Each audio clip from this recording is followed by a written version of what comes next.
Hello, everyone. Welcome to another episode of the MI podcast. In the MI podcast, I have covered a lot of content on marketing and media. And today, I have a very interesting topic related to media. A lot of people, in my community, they have asked about little bit, getting in details of not only digital paid media, but other traditional forms of media.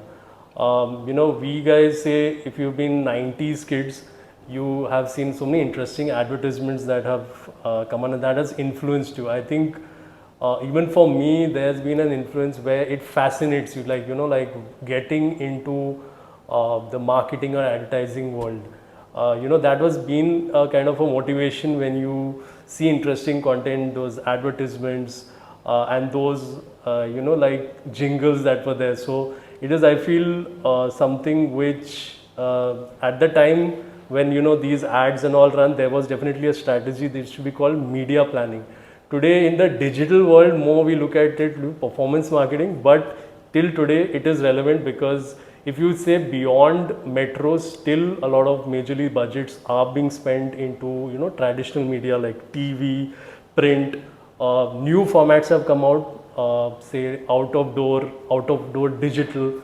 So it's a very interesting thing, and obviously when you are marketing a brand at a very high level, you have to cut across to a lot of different segments. People could be in bigger cities. Within a bigger city, there are different parts of the city. Then you have metros, non-metros, tier, one, two, and also there's a lot of interesting things to talk about here when you talk about, let's say, the art of media planning, which we will cover in this particular podcast.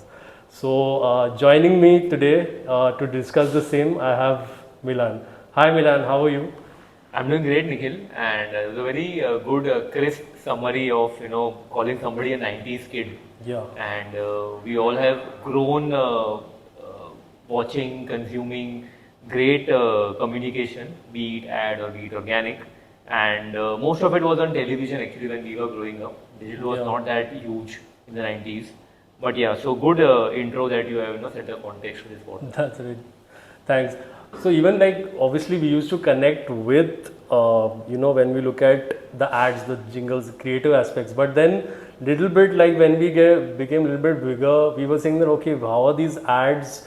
Who all are seeing it? How is it influencing people, the buying decision? Little bit there used to be a discussion like when we guys were in like say 10th, 11th and all. So it's an interesting, and especially when you then want to make, you're deciding about your career, like say by, I would say by 12th you have to, because then you are getting into graduation. Yeah. That was one thing for me where it fascinated me, marketing and all. Especially it was more at the cusp of digital. So that was something always like that fascinated you as a starting point, and then you kind of take the conversation forward. Yeah. Awesome. So, Milan, you are the business director at Madison World. Madison World, so I think is the biggest in India, agencies, and a very important part of it, wherein the paid media you are handling for some major brands. So, great. So, Milan, to the audience a little bit about your background, and then come to your role at Madison. Yeah. So, first of all, thank you for inviting me. Okay, it's a pleasure to be a part of a podcast, stream of media which is actually driven by content creators and is booming. Right. So, to give a brief about myself, a guy who is born and brought up in the city of Mumbai. All the education that I have done is actually in the city, and also in terms of my CADs being an engineer and MBA, but always was in a field which was surrounded by numbers. So whether it was my engineering days, whether it was my first job where I was into understanding the marketing decisions taken by largest FMCG company, and what was the impact of the sales that they what was the impact on the sales that they do on their final promotion that they give and so on.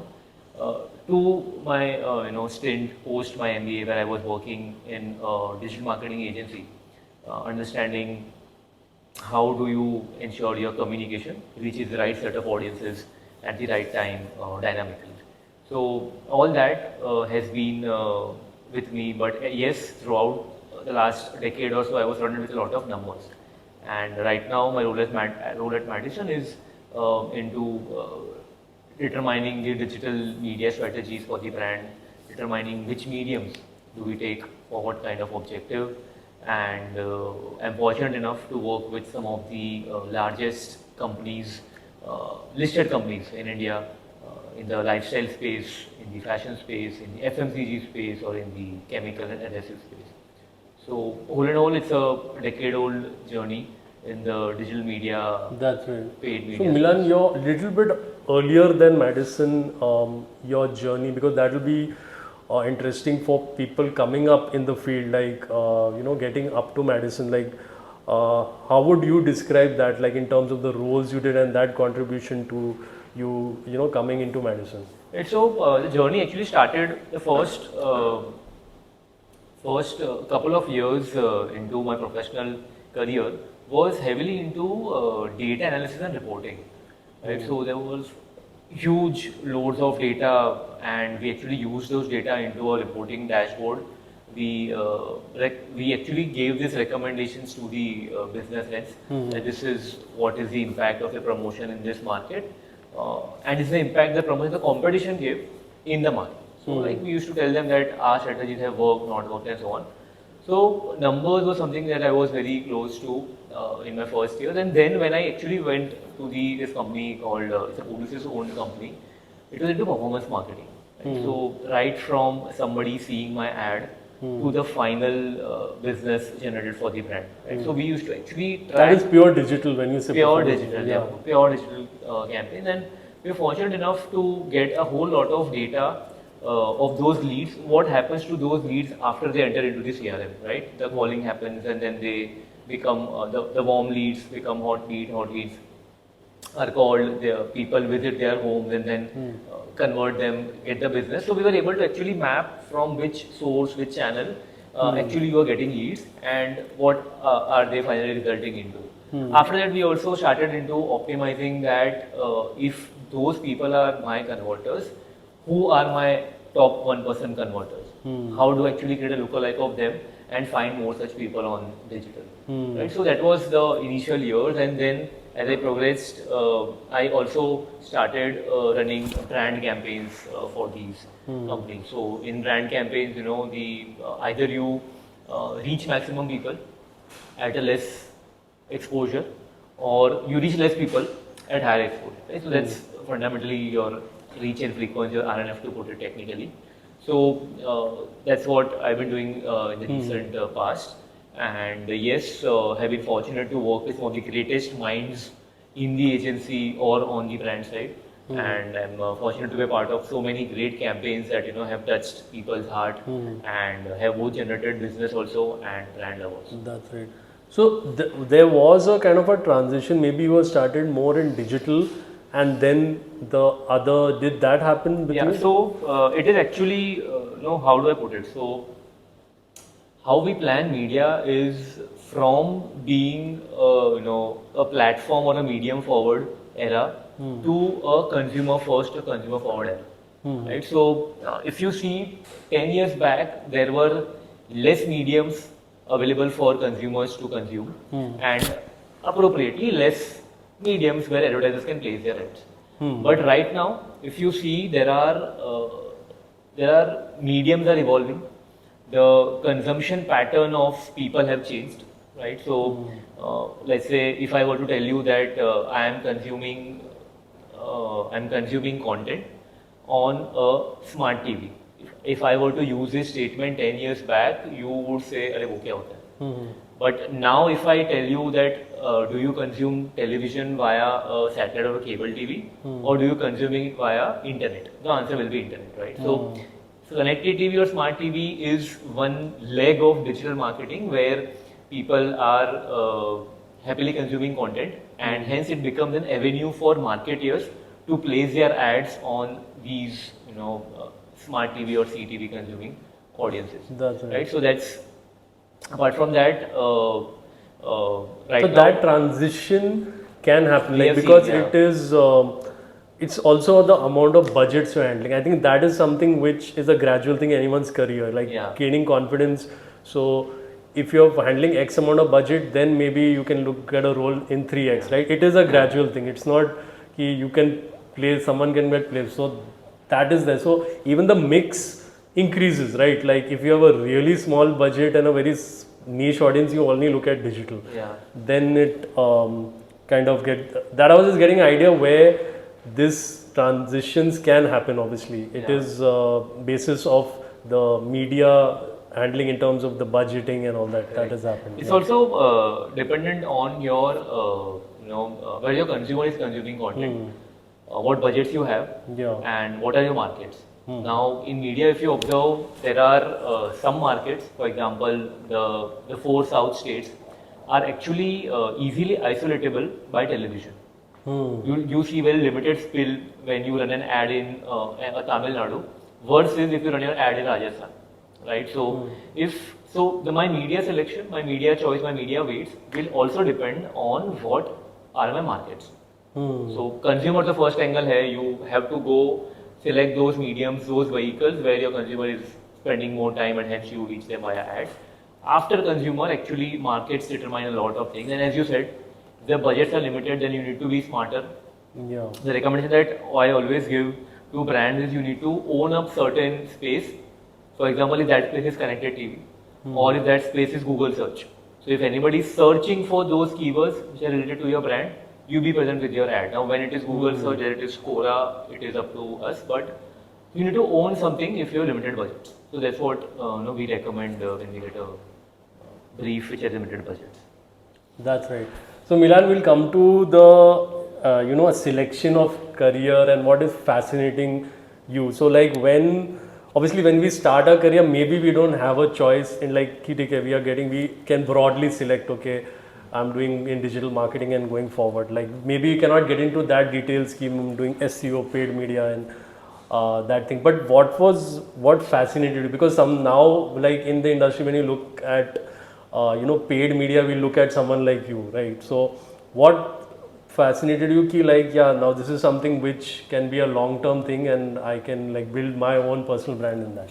Yeah. So for me, actually use the rule of elimination in deciding the career in digital, right? So I actually was interning at a place where I was not able to take a decision whether I want to get into digital or whether I will be able to do this job and whether I will be able to get up every morning and reach office at 9:30 am happily. So actually interned at a place and I figured out that ये तो मैं नहीं कर सकता हूँ.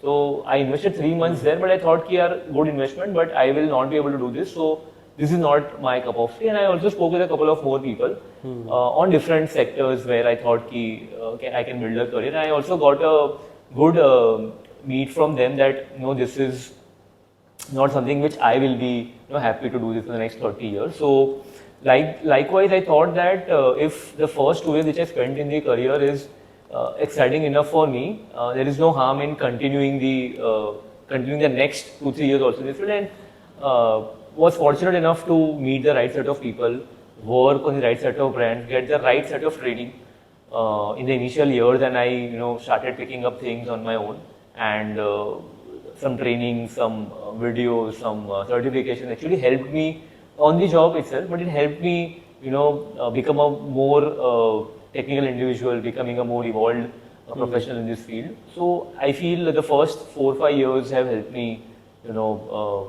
master this particular field, if I may say. That's right.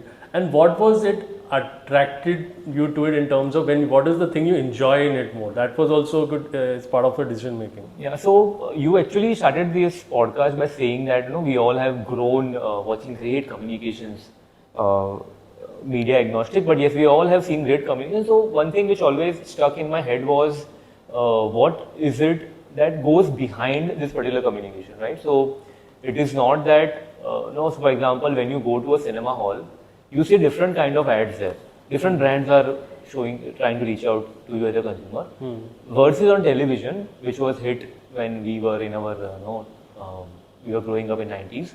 And television, you will see different kind of communication. And at post 7 p.m., post 8 p.m., you will see different kind of ad.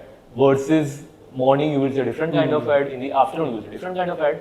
So I somewhere felt that there is some science behind this, ठीक है, radio पे सुन रहा हूँ तो radio पे मुझे अलग brands की ऐड आ रही है। ये सिनेमा हॉल पे जा रहा हूँ तो मुझे दूसरे वीको आ रहा है, मुझे मान्यवर आ रहा है। बट जब मैं टीवी पे देखता हूँ मुझे और दूसरे काइंड ऑफ ऐड आ रही है। तभी तो डिजिटल इतना बड़ा था भी नहीं when we were growing up.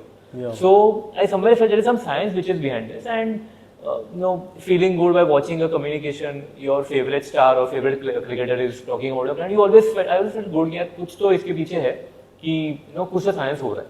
And after my engineering, after my MBA, I felt this field is actually interesting, and why not spend some years here, see what the science is actually behind. And fortunately it worked for me. I liked what I was doing, was in touch with great minds in the first, in the companies, and they were happy to guide me, point out, and I was very, very willing to ask for more feedbacks. So which is one thing which I actually love. Even today I ask feedback from my mentors. So that is something which has stuck with me, and right now I feel this field is great for me and also evolving. So we also keep ourselves upgrading and updating depending on what the consumer is doing. That's right. We'll want to cover, the media planning, like the evolution that has happened. So we talked about that when we are growing up, in terms of the digital age had not even maybe started. Yeah. And cut to today now, the AI age has only started. So how is you think the evolution now related professionally, how things have changed, like the whole world has changed, how people consume, everything has changed, but ground level by working on media planning, how it has evolved, let's say last 20 years? Right. So good question actually. I would put the field of digital is not, maybe it's the youngest. There are I think 6 mediums that people consume: television, outdoor, radio, cinema, print and digital. Youngest one I would like to say is digital. So what has changed in the last 2 decades or so? So the mediums where people consume content and hence ads has changed, but the behavior has not. Even today, if you see, the once you get up in the morning, people were actually consuming print or newspapers or magazines when they wake up and they have their tea. People are still doing the same. The medium has changed. Now they consume the same thing on their smartphone or their tablet. Yeah. Likewise, if you when they travel to their office, car, bus, public transport, whatever, they still listen to music. But earlier there was Actually, radio. if you see when you talked about the reading newspapers, still today, our father's generation, they are still doing that. They And still they do that. are major, Reluctant to change actually. Yeah. But they are the part of your decision making and Yeah. buying. They have a lot of buying capacity. You see people who have even retired. So you can't ignore that. Like we assume that just the news is consumed on shorts or this kind of some apps and all. Yeah. But I think that is there. That is where. So what does print drive actually? It drives authority. Yeah. Yes, because the moment you see a front page taken by a edtech company, you will feel कि यार ये इसने यहाँ पे ad डाला है तो ये कुछ तो बात कर रहा है. It's an authority driver medium actually in today's world, right? So we are talking about the second medium, which is consuming music. Now, whether you are consuming music on a radio or you are consuming the same music while going to office, while going to college, on a digital version of the radio, which is your audio OTT. You are still consuming music. So according to me, the medium that people are consuming this has changed, but the behavior has not changed in that aspect. Likewise, if you just go to the prime time, as we call it in media, which is from 6 p.m. to midnight, once you reach home, you still want to consume your movie, you still want to consume your daily reality show or a daily soap Or like a news. or a news, etc. But whether you are consuming it on a satellite TV or a dish TV or a cable TV or a smart TV, it has changed. Yeah. So right So now, the channel has changed, but the behavior is the It's same in still terms the of same. that type of Yeah. content you want to. yeah. Okay. Because while people say that why digital is growing is because that you now can see your favorite show at your time Yeah. in your own personal space. Yeah. right? There are some shows on, let's say, Netflix or a Prime where you want to look it into your 6-inch screen versus some shows on Hotstar and, let's say, a Jio Cinema where you are Family viewing. family viewing. Yeah. So that behavior I have seen changed. That's But right. otherwise, I think the behavior is still the same. People are still reading news, people are still consuming music and still watching their favorite shows, still watching cricket. That has not changed. That's right.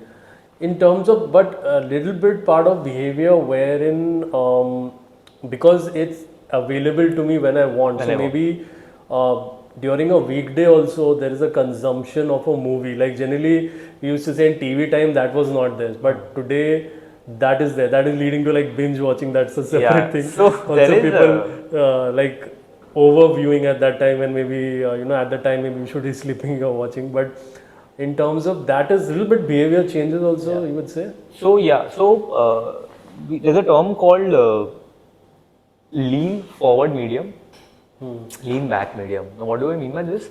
When I say lean forward medium, it's actually when I'm consuming a content on a smartphone, whether it is vertical or horizontal, I'm actually, my head is tilted towards the phone, it is slightly bent ahead, and it becomes a lean forward medium. When I say lean back medium, mediums like cinema, mediums like television, or mediums like smart TV or connected television, digital. So these are actually lean back medium where you are relaxed. You might not want to change your channel when you see the ad, or might not want to skip that button which comes on the bottom right of your YouTube or OTT. So the slight change in the behavior. When you are lean forward, you like swiping, snacking, but watching a short form content. Yeah. When you lean back, you prefer watching the content, and you know that after 20 seconds the ad is going to end, and your content will come. So that has changed according to me, lean forward, and hence your media selection also changes depending on where you are placing your ad. There's also science behind to it that the kind of communication that you place on your big screen is actually long form. People generally tend to not skip those when you lean back. Yeah. And when you are lean forward, you need to create a communication which is less than 10 seconds, less than 15 seconds, because कि वो skip करने के लिए उसके लिए बहुत easy है, right? So the communication also, when we recommend to the brands that if I'm taking this platform for communication of my ad, your creative also needs to change accordingly. Now there is no one size fits all in communication. So if you are putting your ad on, let's say, a reel or a short, your punch line or a hook statement has to come at the start. If you have a celeb, it has to come in the start, first 3 seconds.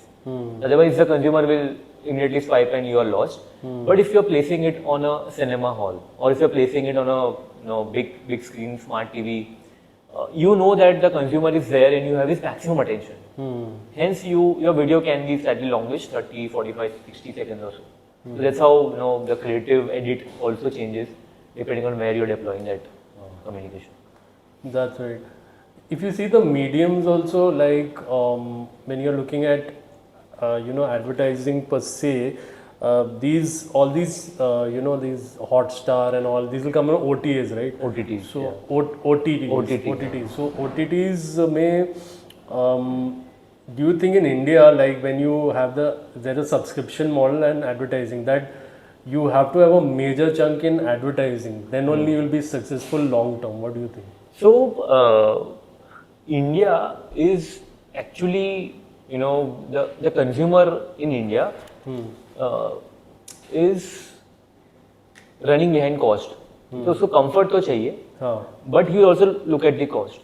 So there was a study which said that a lot of these companies which actually came to India with their SWOT model actually had to change it to fit into the Indian consumer's pocket, right? So hence they came up with the freemium kind of model, which means that some content you can watch for free, but for some other content you need to be a subscriber, right? So, but to give you a number, actually, what is the split in India between AVOD and SVOD? If I take the top 5-6 OTTs in the country, video platforms in the country, then it is still 90%, 95% plus is still free.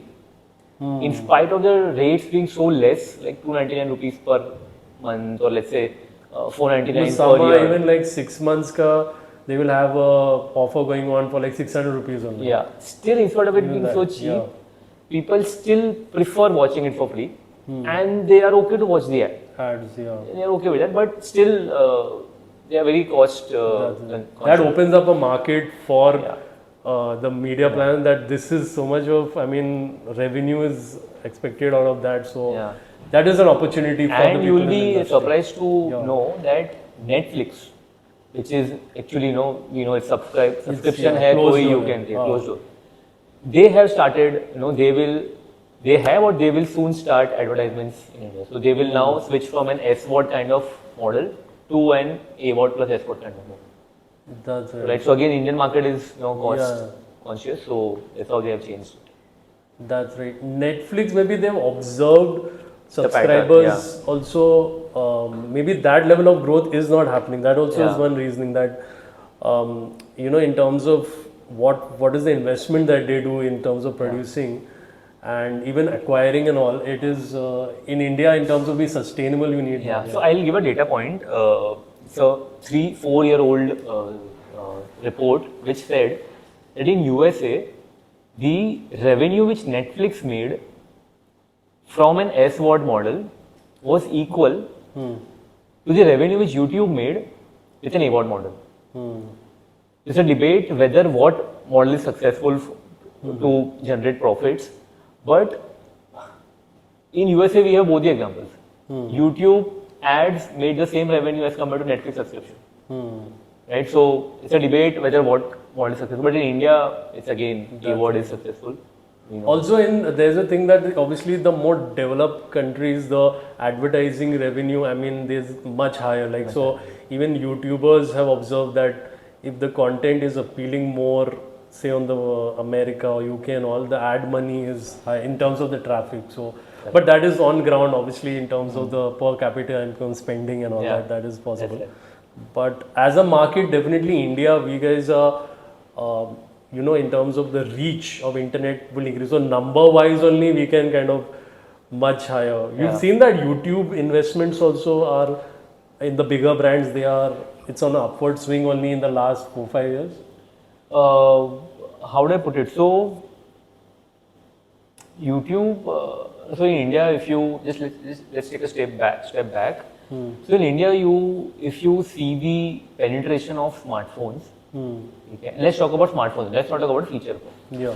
So if you talk about smartphone penetration in India, it's 90% plus is Android, and the balance is either a Nokia or a iPhone. Now, Many, I think, Chinese brands also then. but they within still are that on the 10%. Android Yeah. version only. So 90% of the Sorry, that's the operating system. Yeah. I thought you were getting into the handset. No, not yeah. about handset, but about So, operating yeah, system. okay. So, and Android is owned by Google. Google is owned by Alphabet. Now, because 90% plus penetration is of Android in India, your default app that is pre-installed in your smartphone is always YouTube. Yeah. All other OTTs that we have, mostly you need to install them by going to the Play Store. Yeah. But YouTube comes by default. Second thing is, for YouTube, you don't need to create a login to consume YouTube content. Unlike some other platform where they will mandatorily tell you to enter your date of birth, your gender, your age, etc. YouTube you can or cannot consume without entering this Without detail, right? So signing in and all. that is why the growth that YouTube has seen in India is phenomenal. Because the moment you take a smartphone, the moment you enable your internet, YouTube becomes your default platform of video consumption. Yeah. And hence in India, actually, you see YouTube the users in YouTube has only grown. The YouTube is right now claiming a number as high as 550 million plus monthly active users. This is India. This is India numbers, which is 1/3 of the country's population. 1/3. 1/3, right? So we are 140 crore. I we think are last- so if we assume 150 is this, so 550 million people plus you can reach monthly in YouTube. So YouTube becomes a no-brainer for any marketer who wants to reach out to consumers via video. And after YouTube, then your meta becomes number one because yes, social media, easy to use, very good interface and all. And then all the other OTTs come on later. But YouTube and Meta are the no-brainer if you're a marketer and if you want to start digital advertising, then YouTube, Meta become your go-to. That's right. Yeah. Awesome, Milan. So Milan, we'll come to now, like what are the core of when you talk about media planning? Like when we always study, it's always like principles, best practices or something. So let's dive a little bit deeper in that. So what are the principles that you personally like you following? Maybe you can talk about things that you learned firstly, and then maybe when you're working, then some principle you made on your own or something. Right. So these are some of the standard principles, which you will find in marketing textbooks also, and media sessions, and all the great media experts of India also vouch for these things. So these are the simple your reach. When I talk about branding, so it is actually reach and frequency. How many unique people you show your communication to, and at what frequency you're operating. Then there is role of how many weeks on air you are continuous. So continuity is important, okay, because the budget is limited. So you need to decide that if you're reaching X number of people, for how many weeks you will meet that target on. The next is actually the role of impact or association. Right, in India, after your movies, after your GEC shows, after your daily soaps, it is actually your the reality shows or a sport entity. Now, when we talk about sports in India, there's a saying that a father, before giving a pen and a pencil to the child, gives him a bat and a ball. Yeah. So cricket is introduced to a child very early in his stage, and hence you will see cricket being the favorite sport of any actually any male in the family. So yes, so cricket is also, I think I heard somewhere ki if you look at budgets also, it will be the 1 to 10 almost, like when you look at the importance we give it, like there's a Grand Canyon between how much is invested on cricket in advertising and the next sport, whichever it is. So that is true. So that's the third actually principle of media planning. What is the role of impact or association? There are brands who are only focus and who are only active throughout the year where there is India cricket happening. But that is the thing, like I'm not saying that the other sports shouldn't be given, but it is on the attention. See, it is what is the realities at the moment, like when a marketer is deciding, he's seeing where are the viewers. He can't take an emotional decision on that, like it has to be. So obviously the other things are coming up. Definitely you would be knowing that the numbers is going up in terms of, say, I would say with football and any other sports you're seeing where it's happening more? So, not football actually, but Kabaddi is the second sport in India where investments and where viewership is high after cricket. That's very surprising for the viewers, like after cricket, Kabaddi is a sport, and it actually is across urban, rural India both. So, after cricket actually, if you see the investment, Kabaddi is the sport which is coming up. And they have made the format, the PKL, the format is the Pro Kabaddi, the format that they have made is, similar to IPL. Okay, but they have more bursts per year. IPL comes once a year during summers, but Kabaddi comes more than once a year. So actually people, are liking that. And that's the third. And the fourth one is actually integration. Now what happens a lot of times is you may be aware about a brand, but will you consider that brand at the moment of purchase? Okay, so, or you are aware about a brand and it is from the house of this parent company. Everybody knows both the brands. Parent company bhi pata hai, core brand bhi pata hai. But do you know how to use it? Or do you know when to use it? So that is solved with something called as integration. Now what happens in integration is actually a reality show or a daily soap where you actually tie up with that particular show and you literally demonstrate how to use this product in that show.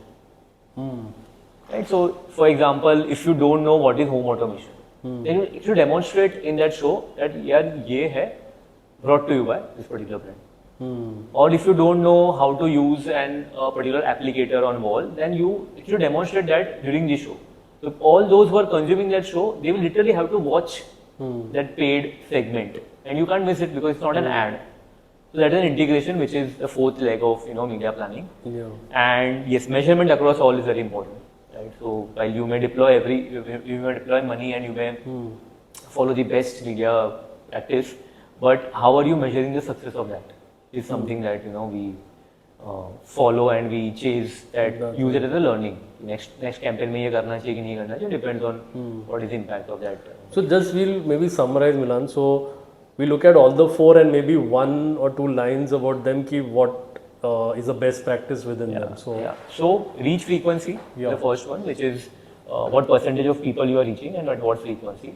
And ways to measure it is increase in awareness, studies or survey that the brand does. The second is whether there is an increase in sales, obviously sales or revenue. And third is whether there is rise in search volume for your brand. Pre and post the campaign. So that is reach frequency. Second is weeks on air is continuity, which means that whether you are being active before your season or during your season. If I am a fan brand, then I will be active during summer. If I am an AC, I will be active during summers. And what months I am active on. Now there is a possibility that if I am let's say an AC brand, I would want to be active during summers because that's when people will make the buying decision. But yes, if I'm active during summers, I know the intensity is very high. Even my competition will be active. So can I take an approach which is non-summer, where I will be present in those sporting events or in those events where I know the competition will not be active and chance of somebody remembering my brand will be very high. And you typically know that non-summer mein the AC price also low.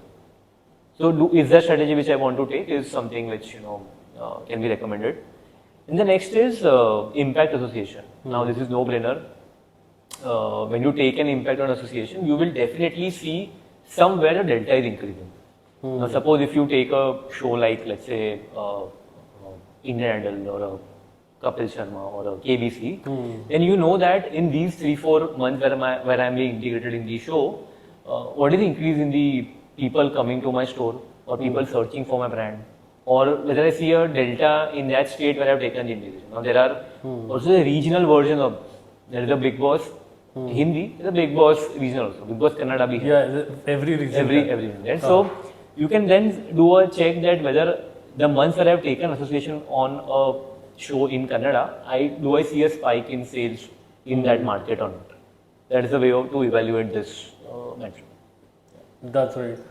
So this, like when you look at these major events, like when you look at an IPL or a major show like Kapil Sharma or something which is getting a lot of, I think at least till the television, Netflix, there's a bit ki how much of views, there's a debate happening, but at least when it was on the last, I think there was Sony or something, so when you look at just very high, like rates that this, for 10 seconds and all, do you think that effectiveness is there to take those rates and come in with your brand? Like, is it still like with such small, like a window you have and then you're stuffing in your advertisements in it at very high rate? Do you think it's still effective? So, there are more than enough case studies. So, if you see a brand repeatedly taking the same property, it means it is working for them.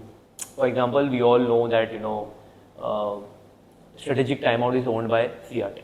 Now 15 years of IPL, every year we see on the big screen when the 2 minute 30 seconds pops up, it is CRT strategic timeout. So how I actually look at it is, if a brand is repeatedly taking a property, then you feel that this is working for them. Hence they're coming again every year and taking the same property. It can be any show, it can be a Kapil Sharma, it can be a Shark Tank, it can be any show. But one way of to evaluate this is, if you see the brand every year, then it is working for them. The second way is no, but say you are part of the brand. So when these decisions are going where you are going to take these high ticket shows and all this, how much would you would you really put in a lot of funds? Yeah, there is a study which says that the kind of impact which association in a big ticket item makes is much higher than putting a spot on a regular TV show or a regular YouTube or a OTT ad, right? So there are enough studies in marketing which say that the attention of the consumer during these big ticket items is so high that your brand definitely wins, and you should pay a premium for that, versus where you feel ki I will use the same money but I will And do a say regular 10 other shows you put it Yeah. in which are not that much lesser popular. So you are saying that big ticket one will only. definitely it yields results. And so if you just do a comparison of year on year, the number of brands who are coming on this big ticket, let's say IPL, you give the example of IPL, Yeah.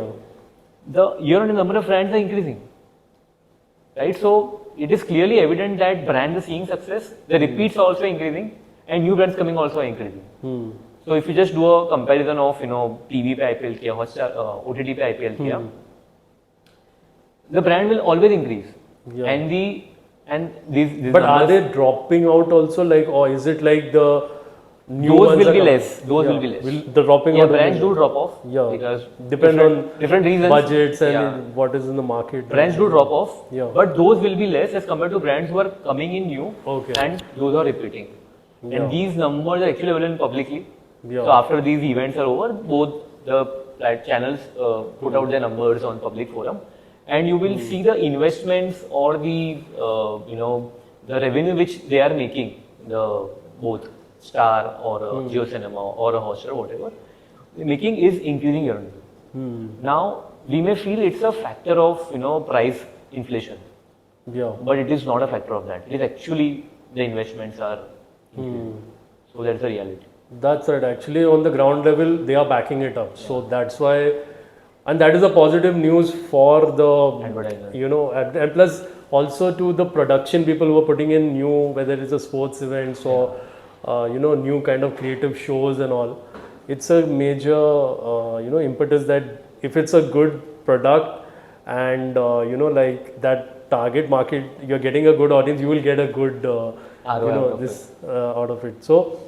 For that, but do you think, say, a sponsorships comes under this? What you saying in media planning, or that's a separate? No, it does come under it. Okay. Sponsorship has different type. Suppose if you talking about cricket, then there are ways in which you can tie up with a cricketer, and wherever he is going, he will wear your jersey, your branded jersey, or you will have a small bite of him on social media. That is also bat sponsorship. that is also under this, but there is a separate entity which manages it. Yeah. But yeah, it is again a part of being active with your brand on media. Apart from that, there is show sponsorship. So if you know that there are your core DG is consuming these 3 shows regularly, then you will take a show sponsorship, wherein you know that if you are spending 100 impressions or if you are burning so many GRPs in media, then 30 to 40% of your impressions or GRPs will be on that particular show, because you're sponsoring that show, because you know that my DG is consuming this show every day, so I will need to be present with a high frequency, with a high SOV on that show.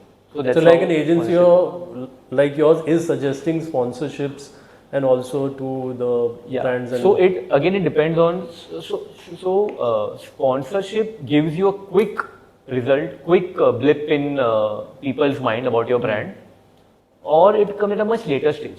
Now sponsorship, so even if you ask me if I'm a new brand, should I go with high reach frequency route, should I go with sponsorship? The answer is go with a high reach frequency route. First establish yourself that yes, let X number of people know you first, and then go with this sponsorship route, because you want to then build association, you want to then know them how to use the brand, when to use the brand, you want to give them more instances of using you. So it actually comes at a much later stage, but again it's a part of media plan. That's right. Milan, let's look at when you're actually working in media planning in different diverse brands in different industries. So you are someone who has been there, done that, and kind of a framework or something as a template that you follow. So little bit about that to the audience. So how it works is actually again it depends on what your consumer is doing. Because from category to category, your core audience is different. Suppose if you are in the paints category or adhesive category or a construction chemical category, then while your target audience can be both male female, but you know that the final decision to buy that particular product in this category will be taken by the male member of the family. Somebody who has the who is a decision maker, who is the buyer.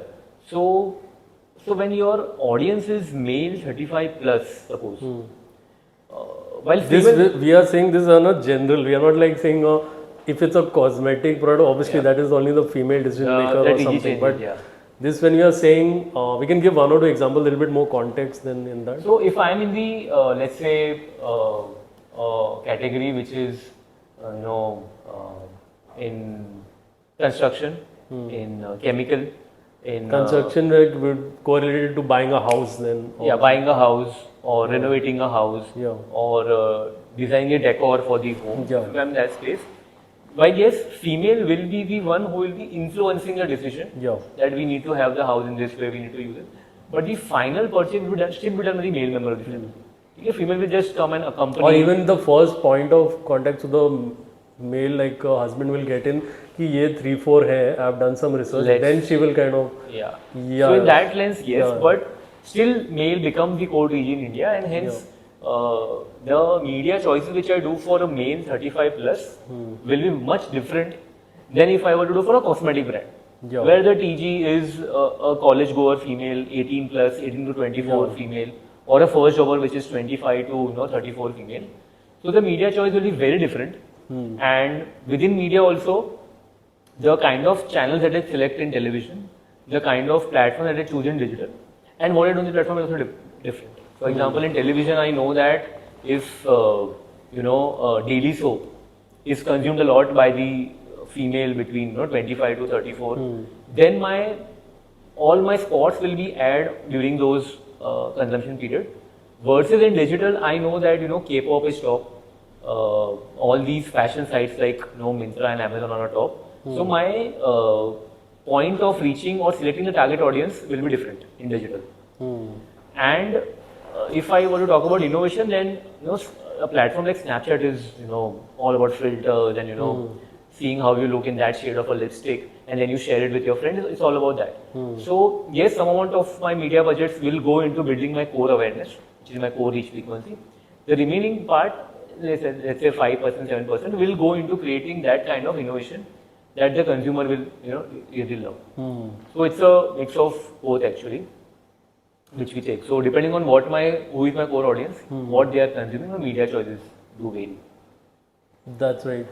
Little bit, maybe we can take some other example where maybe it's not a product which is specific to a gender, and something maybe you worked on or something in a case study kind of thing which you all discuss or something. Yeah, so it's a very specific example that we were actually given a brief for a brand in the sexual wellness space, and in India, depending on the this category of sexual wellness is such that it faces a lot of restrictions in advertisement. Whether it is your television advertisement, your print ads, or your digital advertisements, you'll always see your ad getting disapproved. And the moment when an ad gets disapproved, your planned reach frequency numbers get impacted. You plan to reach X people at Y frequency, it does not happen.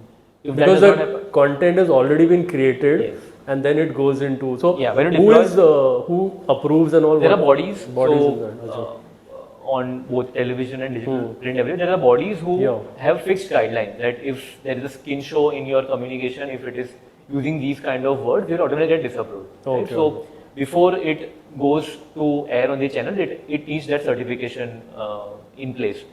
So, but the category is such that you can't avoid skin show. That needs to be there. So, as you said, the content was created and we faced a lot of disapprovals. And the season was peaking, and and the competition was doing it.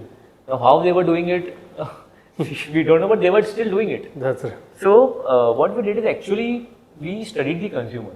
in this particular example, in this category, and we saw that they are active in chatting, they are active on social media, and they like a very personal space, which is a mix of gamification also, where they can create their own virtual digital self and engage with the property. So these are some of the insights which we got.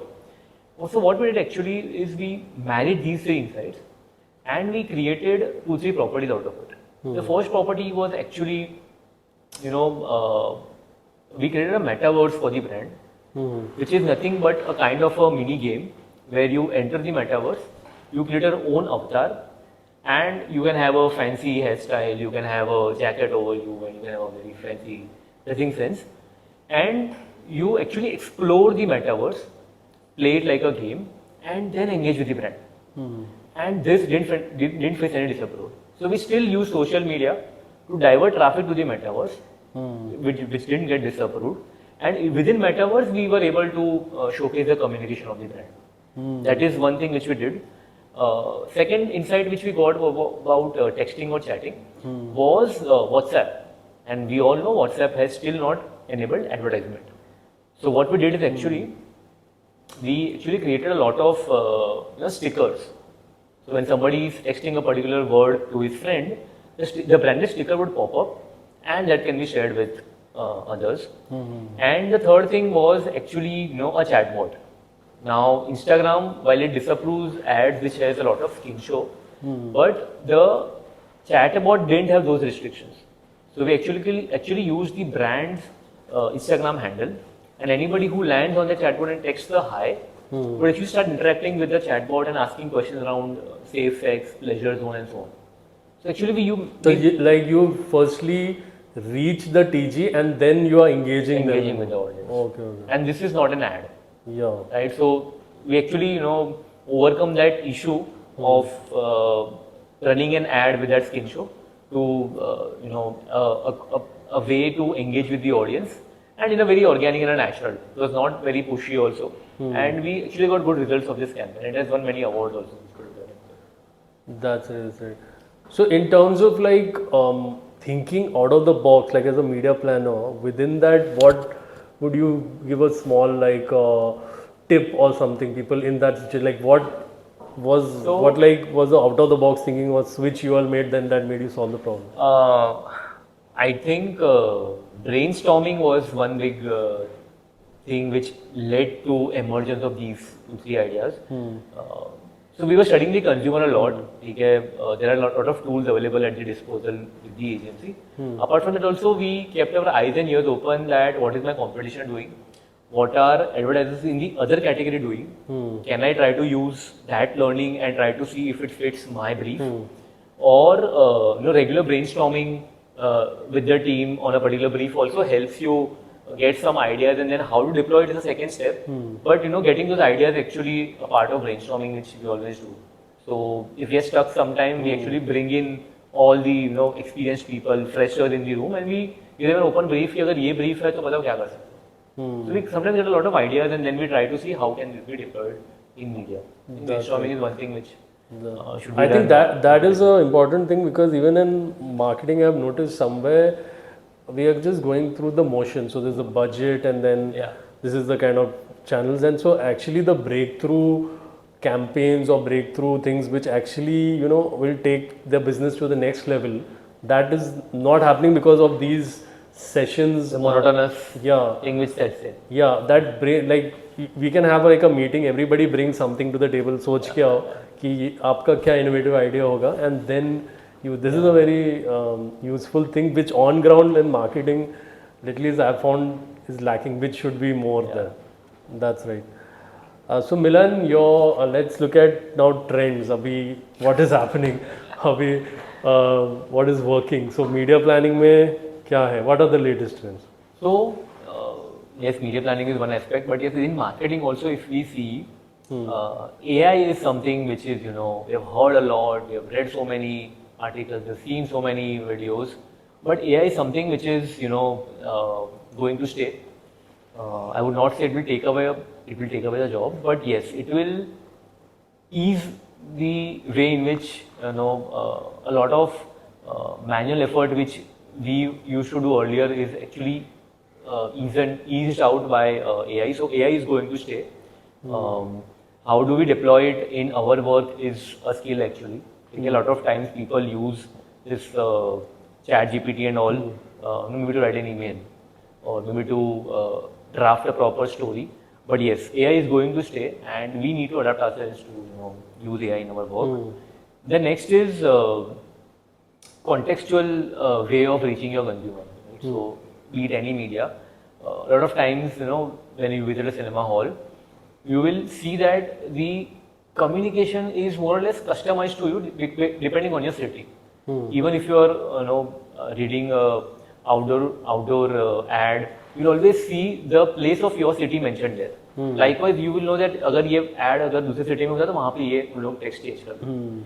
Likewise on digital also, if I am consuming a content which is around, let's say, painting, then you will always see a painting ad mentioned there. Right? So that contextualization is actually picking up, and now it has become. Is it the also personalization within it where you look at कि okay language का तो है ही when we are seeing that language changes. Vernacular, yeah. But also some other elements of more personalization, seeing the context कि your that segment is. Yeah, that is there. So now it has become to this extent that if the weather changes currently and depending on your city, you will be thrown a very customized communication about, let's say, a face skincare or a face wash brand or let's say throat irritation, throat infection brand.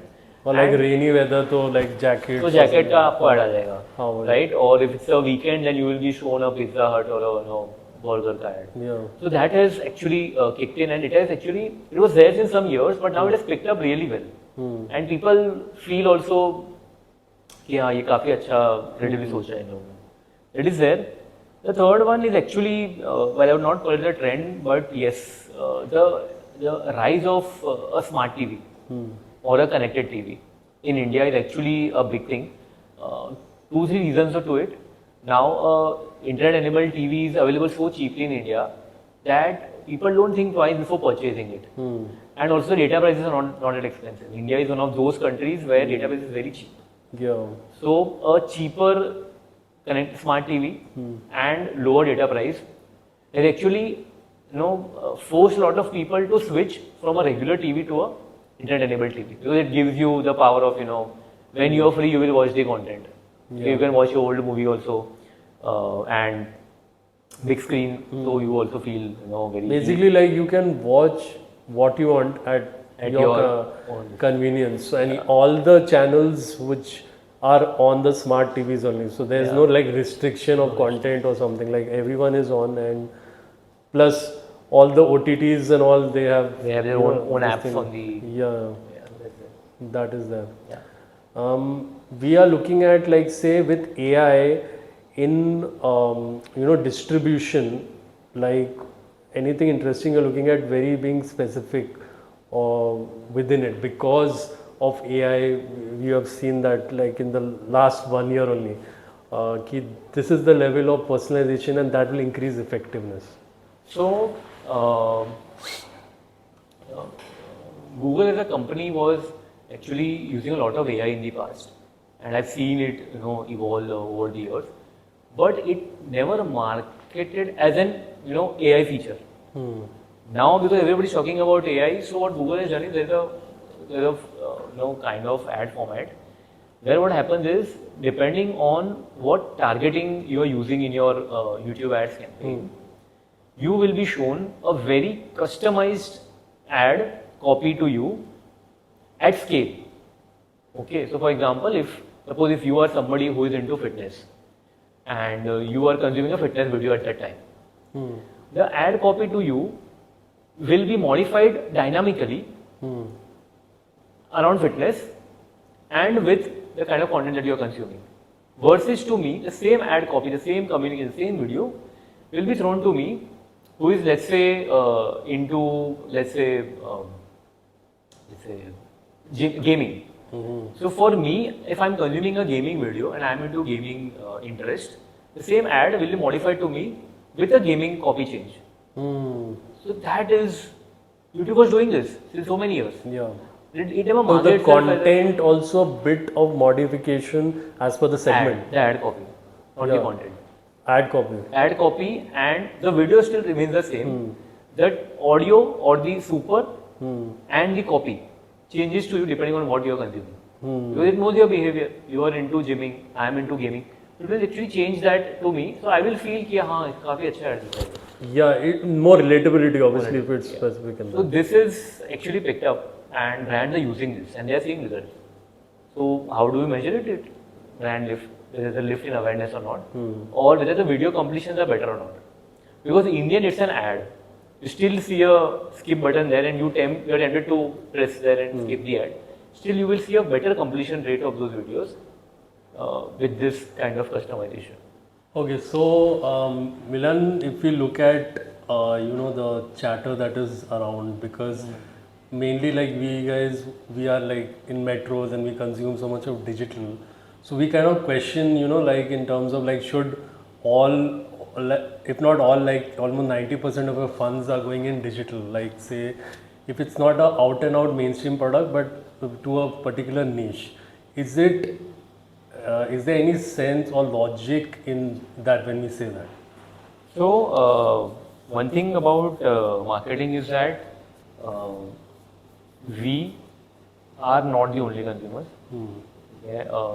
People around us are also not the only consumers, and everything is not just metro. So we always have a feeling that even if I travel, I will go to the next metro city and that's what this is there. And I feel that whatever media consumption is happening in metros only, but actually that's not true. So if you ask me, it is still consumer where the consumer is and what is the consumer actually spending time on will decide where my media investments will go. So if you follow these ADX reports which are published every year by leading agencies, so there are two mediums which actually actually have more than 80% of investments in advertisement going, and these two are television and digital.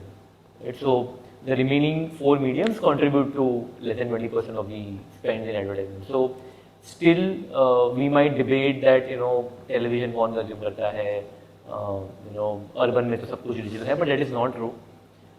Even today, TV and digital have over 80% of the investments in advertisement that is going, and it is there across the country. So if you say only TV, then how much I will? So it is actually 40-40. So 40 TV, 40 digital, and the rest cinema, outdoor. And digital, we are just counting even an OTT as a digital. Yeah. So OTT also, performance marketing also is a part of digital. So unfortunately, digital is not monitored the way TV is. Right? So there will be a lot of some more spends also which is happening on digital, which is not monitored. But with whatever estimates that people take depending on the data that they get from each individual OTT player, it is roughly 40% is going on television, 40% is going on digital. The rest 20% is going on other medium. So even today, that's how your media plan will look like. Out of 100 rupees, 40 will go on TV, 40 will go on depending on the TV. So sometimes it will be 60 will go on television, and the rest 20 will go on digital, the rest 20 will go on other mediums. Or sometimes it is the reverse, where digital will be the lead medium, and television will have the limited spends, and other mediums will follow the rest. So, but still television and digital are still the top mediums where monies are going in advertising in India. As a media planner, do you also like travel to places and see, because maybe on ground there are certain things if you're sitting in your office and looking at reports and all that is so yes, that is one angle of it. We sit in our AC cabin and we see everything is looking very rosy and all. But yes, so to understand what are the consumer preferences and to understand how at the point of sale does the person who is at the retailer end, he is actually facing the consumer and trying to sell his product, trying to give him more information, does he know the brand? Okay, however good marketing you do, if the customer is visiting the store and asking for the product or that variant which he has seen ad somewhere, if he is not able to tell him that he available hai nahi, then there is no point of. So we do such market visits depending on the how complex the brand is, depending upon what stage of the brand. We do visit, not every time, but yeah, we do visit, and we understand what the consumer is asking and what is the answer that the person at the store end is giving. So I'll be very honest, we don't do it for every campaign, but there are certain instances where it starts from that stage of research, where our brands are kind enough to involve us at that stage only. So before the brief comes in after 2 months, right at the inception stage, we are being part of those surveys which happen. Either we go physically or we do it online, but we are part of the surveys, which is questions being asked at consumer in the rural India, and they are asked कि अगर कोई चीज टूट गया तो तुम क्या use करते हो, या तुमको ये करना है तो तुम कहाँ जाते हो, किसको पूछते हो. So all those things which happens 2-3 months back, we actually are a part of that, and we use it in our media plan. Right? So we might feel that yes, everybody is an Instagram consumer, but no, there can be a shared or watch consumer in rural India. Right? We feel that everybody is on Hotstar, but no, there is somebody who is consuming it on MX Player. So that is the kind of insight which we get at that stage only. And after that, when the brief actually comes in, we back it with the help of data, and then we use that in our media. In terms of like when you have checks on distribution of ads, on ground, are there any activities done ki okay, this ad as it was planned, it is being distributed, and one is about traditional, and also in digital can things like this be checked? So fortunately, there is a central body called BARC in television, which actually gives you minute by minute, spot by spot airing of your television commercials. So, and it's a universal truth in the industry that yes, whatever number is reported in BARC is the final number. And everybody in the media fraternity agrees to that number. In digital, unfortunately, there is no single entity like BARC who gives you the final numbers and everybody agrees. There is no single body because everybody is a walled garden. It has evolved over the period, and nobody is willing to share the data publicly with the other entity for the fear of losing it to the competition. So, but yes, there are some tracking tools which are available, which do come with a cost. But yes, they do give you a sense that if a publisher or OTT platform is showing you some number, if you reply those trackers there, what are those numbers being reported? Typically, with a 5-10% variation, these numbers do match, and hence it's a filter which brands do apply to understand where are the media monies going, and are the numbers reported by the partners or publishers being validated by some third party. So that sense we are doing. There are also a lot of ad fraud checks which we do.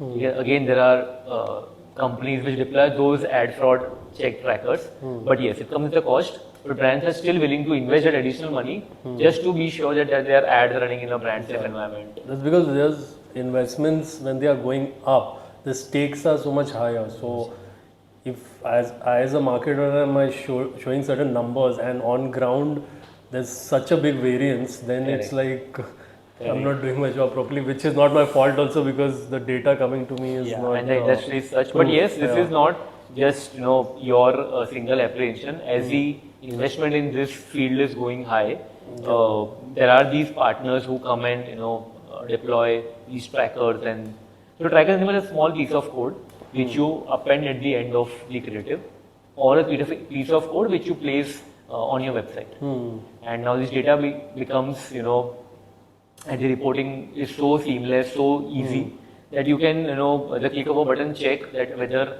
number delivered by the partner is matching with what is there on the dashboard. Okay. And traditional mein are there any ways of this? Not that I'm aware of, but because BARC is fairly so like for example, like I've heard like in out of home when it's been claimed that obviously then physically there is someone who is seeing some place, like say agar mera ad is being played in Noida somewhere, So there will be a person So there. there or are something like screenshots which is still the old that. Okay. method. So they are kind of taking a photo and then and then okay. sharing. So that's how it And is being done. like maybe there is surprise checks also happening. That Could yeah, be. that varies from company. That But then depends. it's on the mutual trust. Yes, the ads were held. That's So, right. That's right. yeah. It's easy actually. Out of home made, it's kind of easy to Yeah. this thing. Only gray zone And in print तो it's in front of you. Newspaper yeah. पे अगर आ गया ad तो वो that's तो in front of you. that is the awesome. So Yeah. yeah, that basically is like the trust, credibility. That is the number one thing. Once anyone, if they are caught in something like, then I don't think going forward in business also Yeah. is very hard for them. So that's it. So Milan, like if we talk about certain numbers in mainstream, we always Yeah. see views, and maybe in social media today we even get data of engagement and all. But are there any things you look at numbers like which have you see that this is also a contribution to success, where which is not maybe the top things that come on the top of the mind, but then when you deep dive, these numbers also Sure, matter. sure. So measurement is very important. Yeah. You said, and in the end, all the media monies that are invested, everybody needs to know they work, they didn't work. If they didn't work, what are the learning that I can do for my next campaign? So yes, so in the order of importance, whether your business KPI was met or not. This KPI can be, as important as your sales, revenue, and profit, or it can be increase in mind measure, increase in awareness level from let's say 5.5% to 6.5%. So that is one thing which we, measure pre-post campaign. And yes, this data obviously comes from the advertiser, so we don't have access to it, but yes, it is there. Then all these platforms, especially on digital, have these brand lift studies which they conduct. Right? So whether there is a lift in the awareness levels to people whom the ad was shown versus to whom the ad was not shown, and how is that lift as compared to my benchmark in my category. So again, lift you will receive, but what are the others receiving the category is also important. That is there. And after that, as you mentioned, video completion rates, the clicks on the ad is also a metric to measure in the digital world. Another thing which is called rise in your search volumes. It's a clear intent that you did a campaign Yeah. and people literally went on Google and they typed for your brand or your category. Now, if you see an intent of that sort, it means that your campaign has at least So let's say if branded keywords are being Right. searched more, that is an indicator of some success in advertising. because you know when you were on air. You Yeah. know those 7-8 weeks that you were present with your communication. Yeah. And there are people literally searching for you. Yeah. And if it is market focused, then even better. You know that मैंने महाराष्ट्र में ad run किया, Maharashtra search volume बढ़ गया है, which means people are aware about it.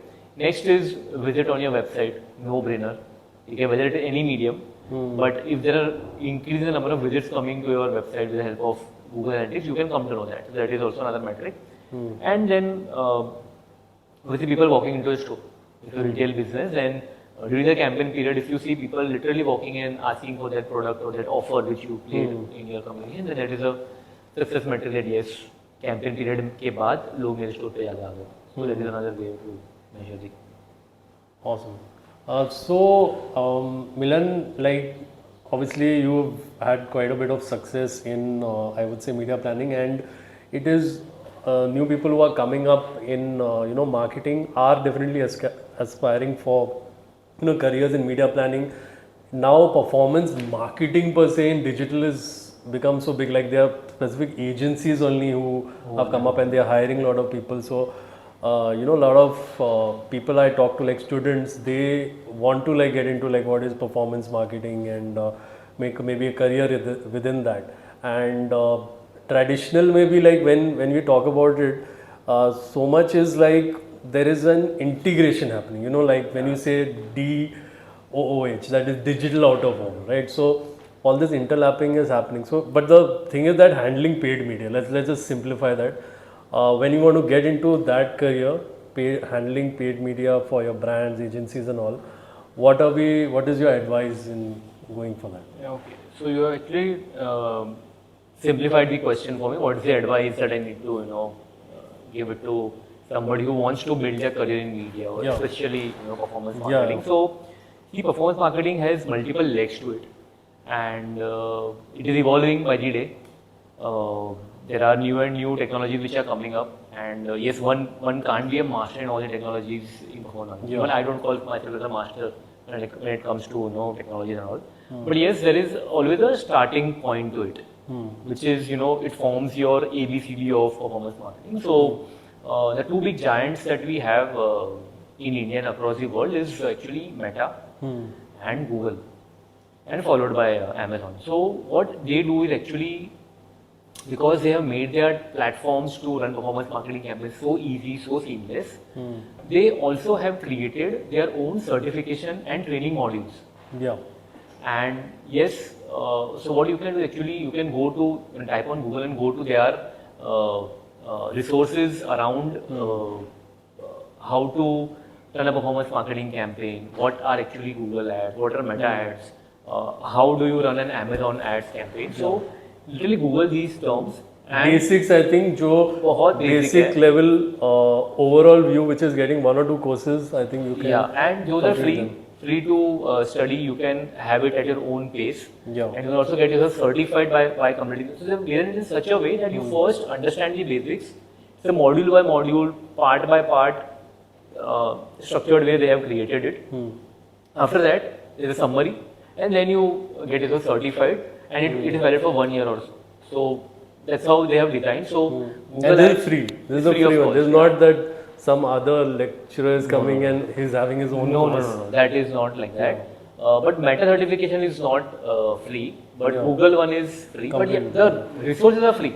Yeah. So अगर certification नहीं भी देना है, but just to understand how these performance marketing jargons operate, it is There are free. so many videos on it Yeah. anyway, like you can look at it. But even if you consume whatever is there on Google, whatever is there on Meta, and whatever is there on Amazon Learning Academy, it is good starting point for you. And in the end, join a company or join an agency, which will give you a lot of on-hand exposure to implement whatever your learning is, right? So immediately, once you complete the certification, immediately apply for these companies and start implementing what you have learned. That is what I would like to advise somebody who is wanting to enter in this.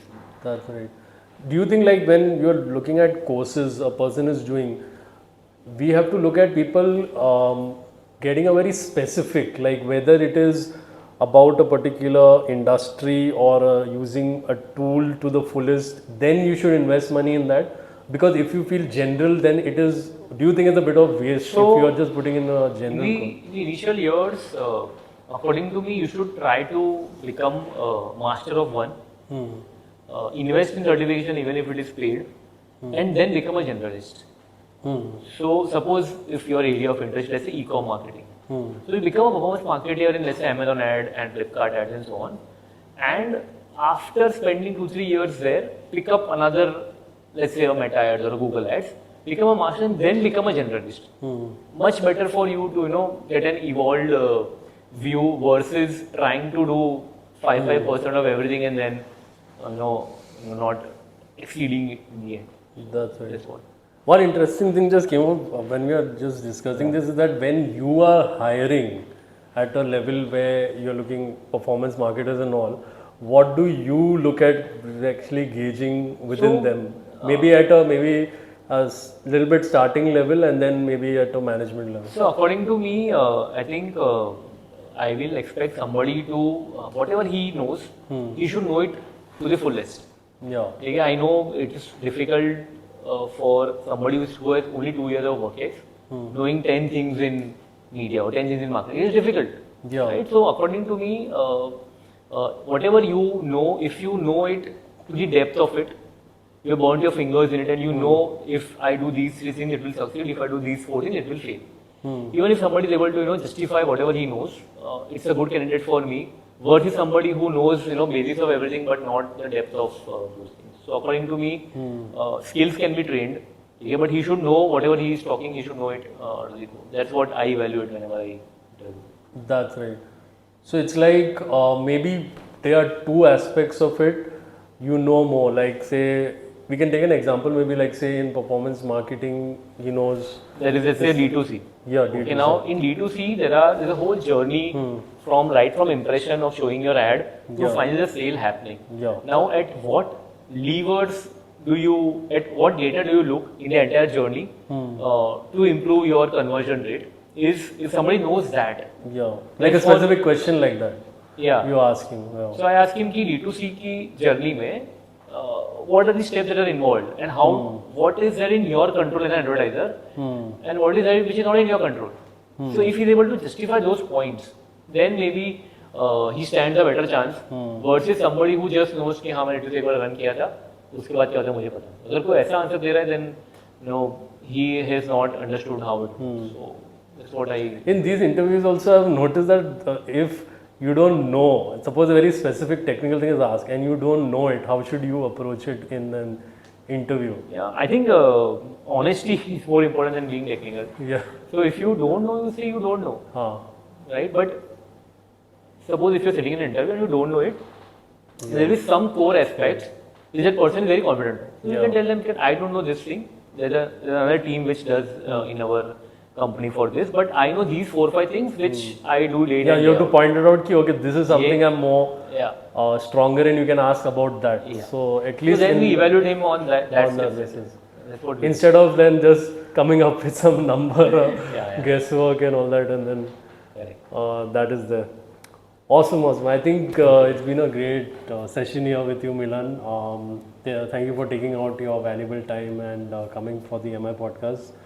So just like to wrap up in terms of, let's look at as a marketer what advice you can give on what we find as marketers now in terms of time management and giving like there are so many things like your hands are everywhere, like there's so many in marketing. When I look at now, like if I open up a dashboard of what I am doing, the headings keep increasing, right? So SEO mein what is there, then what is the task, sub-task in that, what is in content and this thing, and it keeps increasing now. So what would be your general tips, like how do you manage your day, or it could be even physical, mental, whatever, and that would be some kind of a small tips for the people in the field, marketers. So I would like to call it out from my own personal experience. So it may be true for others, it may not be true for others. But I think starting a day early has really helped me, becoming more efficient. Now it is as simple as waking up early, starting a day early. So to say if like say your office, what time it starts? So it starts at 9:30, 10 and it goes till 7, 7:30 and all. But I ensure I reach office on time every day, and I am among the first 3-4 people who reach office on time. So according to me, starting a day early, right from waking up and then there is some the office, I think it's gives you that mental peace and more productive when you start your work in the morning versus somebody who comes in late and finishes late. So that's work for me. So I don't know. And actually, this is the opposite when you hear in agencies and all, like they are starting much later and but any kind of that thing was maybe discipline is not followed of coming on time. Is it? I don't know. Like so what again, is the I said this has worked for me. Work for you. So I would like to give that example. What has worked for me? Yes.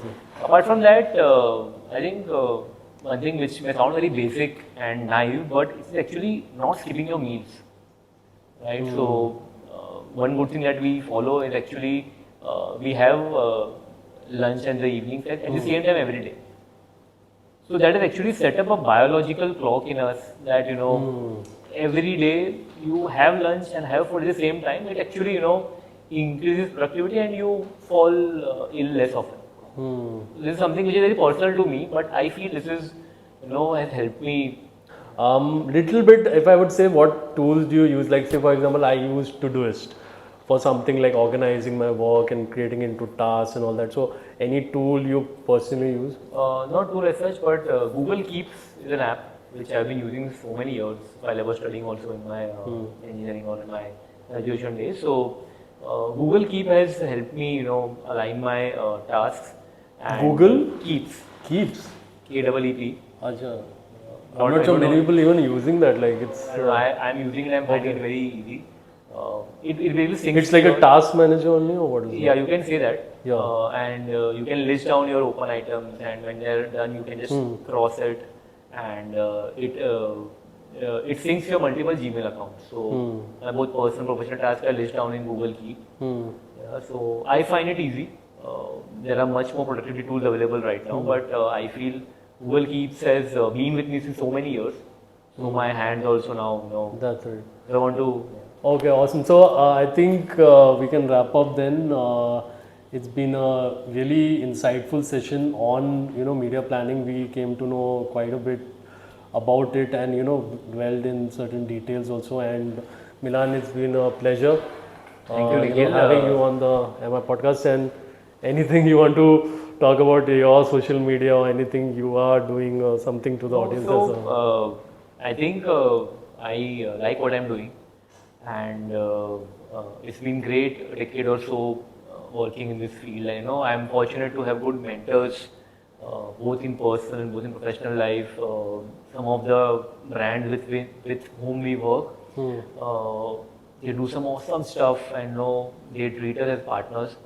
So we've never felt that we are at the agency side, they're at the brand side, and so very happy to be so much bright minds we have, and people who join you in our team are also coming up with great thoughts. Yeah, so the Gen Zs are right now a part of the team that we have the agency. So great thoughts, and the advertiser and also the leadership team there has so much experience, and they share their knowledge. And the good thing that we have here is that they tell us there is no point in failing, but you should not repeat the mistake the second. So in media also, you typically see when you fail, a lot of people get involved and they say QIO, but the people who trust us a lot, and they tell us it's okay to fail, but let's have a learning. That after doing these 4-5 things, your campaign didn't work. Let's not repeat it the next time. This kind of freedom is what our brands have given us, and it actually helps us to. Fear of failure नहीं होना चाहिए नहीं है इतना हमारे for- में. So they tell us that it's okay. We tried something, it didn't work. It's great. We'll have a learning. We'll not repeat it next time. So that's the trust that our brands have given us, and hence we don't hesitate to go the extra mile, but do something some good work for them. That's right. One thing before I think wanted to ask you, so might have forgotten, was the about podcasts. So like when we are looking at the media distribution, advertising, podcast, what do you feel the future? So according to me, podcast is it has a very loyal base of listeners. It's not a mass medium any which way, right? So there is a fixed set of audience who loves listening to podcast. Whether it may be just going before bed or while they are traveling. There's a loyal base who likes consuming both audio and video podcasts. The good part about it is that you get to hear a lot of stories which are both success and failure stories of somebody's already done it. So you need to repeat it and try it again. So that's the good part about it. In terms of reach, yes, it is not among the most mass reach kind of thing where everybody will like to willingly listen to it, but a very loyal base. So if there are those set of core audiences who listen to it, and you might place your brand there, you will see a delta there. But yeah, it's growing. I follow numbers of podcasts also, so it's growing. The adoption is growing, both audio and video podcast. And with this vertical videos taking a boom, podcast will continue to rise. That's right. But like if we take two kinds of like the absolute huge podcasts like the Ranveer Alabadia and a few other ones, so they are like absolute mainstream. We have a YouTube channel and all. At that level, when will it be like a podcast when you call it, or it's like a show or something like? So I think they have reached a level of show, but I have not seen a lot of brand integrations done by these people. So their revenue majorly is the advertising and all that. Yeah. They had a few sponsored segments also over this thing. The kind of guests that they are calling is commendable. Yeah. Right from the politicians to expats, bureaucrats, Yeah. celebrities, cricket stars, all sorts of people. I think Ranveer has done a great job. But again, as you said, the monetization is not to an extent that they have done. So I think ad revenue is something which they are surviving. That's right.